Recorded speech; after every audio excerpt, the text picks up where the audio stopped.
ನಮಸ್ಕಾರ ಬಾಂಧವರೇ.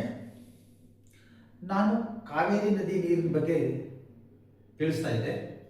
ಈ ದಿನ ನಾನು KRS ಅಂದರೆ ಕೃಷ್ಣರಾಜಸಾಗರ ಅಣೆಕಟ್ಟೆ ಬಗ್ಗೆ ತಿಳಿಸ್ಕೊಡ್ತೀನಿ. ವಿಜಯನಗರದ ಕಾಲದಲ್ಲಿ ಅಂದರೆ ಸುಮಾರು 1399ರಲ್ಲಿ ಯದುರಾಯ ಒಡೆಯರ್ರವರು ಮೈಸೂರನ್ನು ಆಡಳಿತ ಮಾಡಲಿಕ್ಕೆ ಪ್ರಾರಂಭ ಮಾಡ್ತಾರೆ. ನಂತರ ಇವರ ಉತ್ತರಾಧಿಕಾರಿಗಳು ಮೈಸೂರು ಸಂಸ್ಥಾನವನ್ನು ಸ್ಥಾಪಿಸಿ ಅದರ ವಿಸ್ತಾರವನ್ನು ಹೆಚ್ಚುಗೊಳಿಸಿ ಉತ್ತಮವಾಗಿರ್ತಕ್ಕಂಥ ಆಡಳಿತವನ್ನು ನೀಡ್ತಾ ಇರ್ತಾರೆ. ಇದೇ ಸಂದರ್ಭದಲ್ಲಿ 1799ರಲ್ಲಿ ಬ್ರಿಟಿಷ್ನರು ಮತ್ತು ಟಿಪ್ಪು ಸುಲ್ತಾನ್ಗೆ ಯುದ್ಧ ನಡೆಯುತ್ತೆ. ಯುದ್ಧದಲ್ಲಿ ಟಿಪ್ಪು ಸುಲ್ತಾನ್ ಸೋಲ್ತಾನೆ. ಇದರಿಂದಾಗಿ ಶ್ರೀರಂಗಪಟ್ಟಣವನ್ನು ಬ್ರಿಟಿಷ್ನರು ತಮ್ಮ ವಶಕ್ಕೆ ಪಡೆಯುತ್ತಾರೆ. ಈ ಸಂದರ್ಭದಲ್ಲಿ ಮೈಸೂರು ಸಂಸ್ಥಾನ ಟಿಪ್ಪು ಸುಲ್ತಾನರ ವಶದಲ್ಲಿತ್ತು. ಹಾಗಾಗಿ ಅದು ಬ್ರಿಟಿಷರ ವಶಕ್ಕೆ ಬರುತ್ತೆ.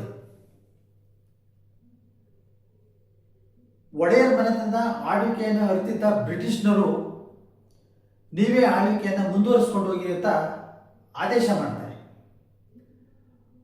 ನಂತರ ಬ್ರಿಟಿಷ್ನರು ಮೂಲ ಭೂಮಾಪನವನ್ನು ಪ್ರಾರಂಭ ಮಾಡ್ತಾರೆ.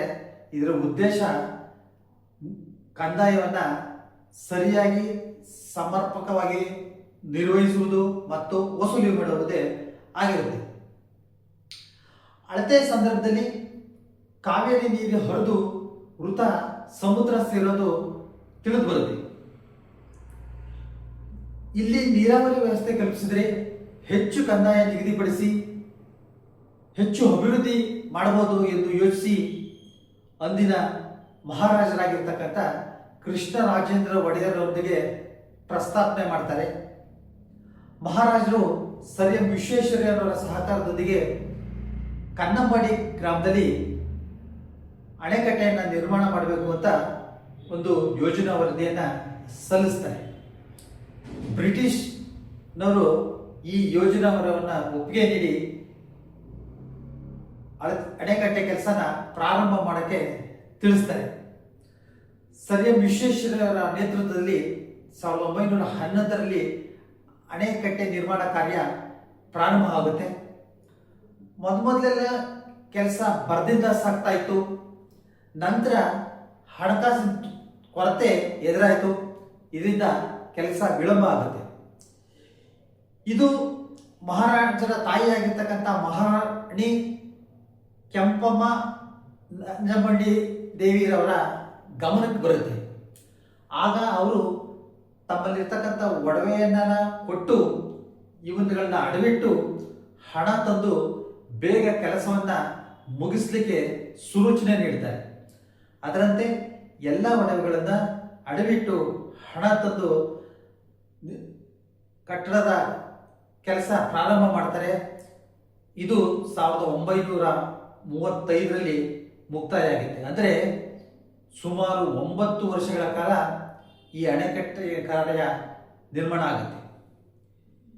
ಈ ಅಣೆಕಟ್ಟೆಗಾಗಿ ಸ್ಥಳೀಯಲ್ಲಿ ದೊರೆತಕ್ಕಂಥ ಕಲ್ಲು ಮತ್ತು ಗಾರೆಯನ್ನು ಸಂಪೂರ್ಣವಾಗಿ ಬಳಸಲಾಗಿದೆ. ಈ ಅಣೆಕಟ್ಟಿನ ಉದ್ದ 2621 ಮೀಟರು, ಎತ್ತರ 44.66 ಮೀಟರ್ ಆಗಿದೆ. ಇದಕ್ಕೆ 177 ಕಬ್ಬಿಣದ ತೂಬುಗಳನ್ನು ಅಳವಡಿಸಲಾಗಿದೆ. ಪ್ರಸ್ತುತ ಈ KRS ಡ್ಯಾಮ್ನ ನೀರು ಸಂಗ್ರಹಣಾ ಸಾಮರ್ಥ್ಯ 49.7 TMC ಆಗಿರುತ್ತದೆ. ಇದು ಹೆಚ್ಚು ನೀರನ್ನು ಮಂಡ್ಯ ಜಿಲ್ಲೆಗೆ ಒದಗಿಸಿಕೊಡುತ್ತದೆ. ಸೊ ಇಲ್ಲಿಂದ ಹರಿತಕ್ಕಂಥ ನೀರು ಮುಂದೆ ನೇರವಾಗಿ ಮೆಟ್ಟೂರು ಜಲಾಶಯನ ಸೇರುತ್ತದೆ. ನೆಲಮಾಪನಕ್ಕೆ ಸಂಬಂಧಪಟ್ಟಂತ ಎಲ್ಲ ವಿಡಿಯೋಗಳು ಫೇಸ್ಬುಕ್, ಯೂಟ್ಯೂಬ್, ಥ್ರೆಡ್ನಲ್ಲಿ ಲಭ್ಯವಿದ್ದು ತಾವು ನೆಲಮಾಪನ ಎಂದು ಟೈಪ್ ಮಾಡಿ ಸಬ್ಸ್ಕ್ರೈಬ್ ಆಗಿ ವೀಕ್ಷಿಸಬಹುದಾಗಿದೆ. ಮುಂದಿನ ಸಂಚಿಕೆಯಲ್ಲಿ ಮತ್ತೊಂದು ಭೂಮಾಪನ ವಿಷಯದ ಬಗ್ಗೆ ತಿಳಿಸ್ಕೊಡ್ತೀನಿ. ಅಲ್ಲಿವರೆಗೂ ನಮಸ್ಕಾರ.